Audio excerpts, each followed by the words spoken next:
Welcome to my attempt at teaching how we do the Master Totem challenge easily. First, we need to go over the loadouts. We do a 2-2-2 method, which means that we have 2 people in each area of the map at a given time. We have 4 runners and 2 people that are creating heavy using Aeons with Sect of Insight. These 2 people are also using a shotgun or a pulse with Unstoppable and Lament. Lament absolutely tears through the shields of the wizards and can put the knight finishable very, very easily, or kill it if we need to do so quickly. If you do not have a Lament, then Xenophage is a decent option to use alternatively. The other 4 people are either running Galahorn or a Xenophage if they do not believe that they would be able to kill things without blowing themselves up. A lot of people tend to have an issue where the wizards get stuck in the door. If you just stand next to the doorway, not right in front of it, the wizard will come zooming out and you can just kill it in 2 light or 1 heavy strike of your Lament. Example, this position here is a good spot to stand for the wizard to come right out. Same thing on the other side, right next to the doorway. Once an unstoppable ogre has spawned in the center, this is the cue for the 2 people who are making heavy in the center to switch positions so that they can pick up each other's heavy. Now we should move on to the 4 runners. The 4 runners, well, we do it with 4 Lorelei Titans. It's just super easy for survivability. You can also do it with a Well Warlock or a Devour Lock if you know how to survive. Hunter is a little bit more difficult to deal with, but you could probably do it with a Tether and playing some invisibility. 100 resilience is a must for this because it gives you 40% damage reduction. A big thing for the runners is to not get too many stacks of Death Singer's power. If you get more than 20 stacks of Death Singer's power, it's possible that it's going to take too long for you to deposit those Death Singer's power into the plate, and then you'll be late going over to the person to grab the aura from. That person who is also transferring the aura should always run off the plate to meet you when they see you coming, so that you can transfer it a lot faster. Keeping an eye on your timer is a good thing to do here. When you start getting to about 6 to 8 seconds left on your timer, then you want to start running off the plate to meet the person in the center.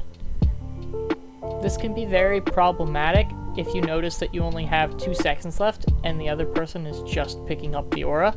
They will not make it to you, and then it will probably cause a wipe.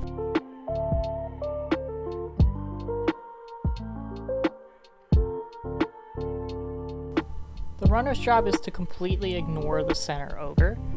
What I do here when I go to my transfers, I'm always looking at the side that I'm going to go to try and help that side with their ogre.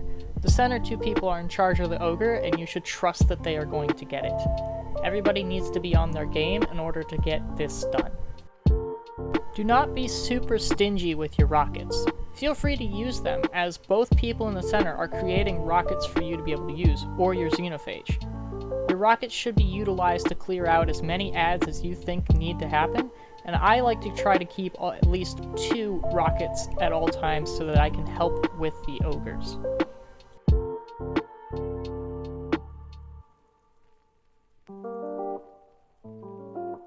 Another tip is that the Hive side gets a ton more enemies than the Taken side does. For this reason, in order to make sure that our stacks stay low, the people who are rotating to the center like to fire rockets or their heavy over onto the Hive side in order to help clear out all the adds that are spawning over there. This will make it easier and faster to deposit to keep the rotation going as it should.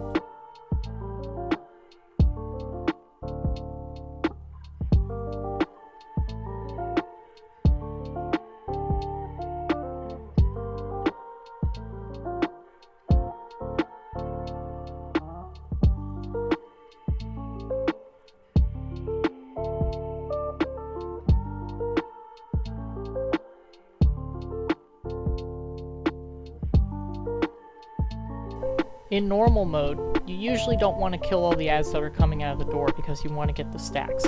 But in Master mode, this can be problematic because you don't want to have too many stacks that are showing up, and too many adds can really overwhelm some people. For this reason, it's okay to kill the stuff in the center. As long as people don't die, you can do a couple more rotations. lower stacks is technically better to stay alive.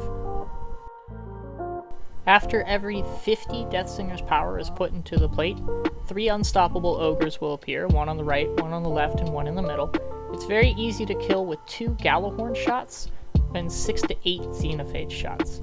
A pulse rifle is the most effective thing for stunning the ogres. We have found that occasionally they will not stun even if they are completely out of their animation, with other things such as your hammer with Inferno Whip or a shotgun.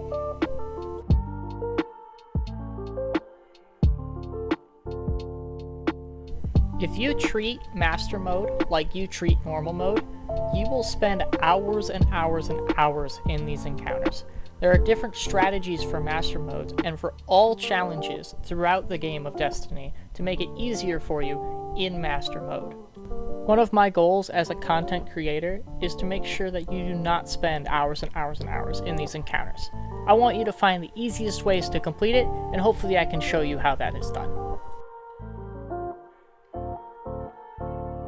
Hopefully these tips have helped you finish Master Totems Challenge, and if you still need help, then feel free to come by my Twitch. I'd be happy to answer any more questions or assist you with the challenge.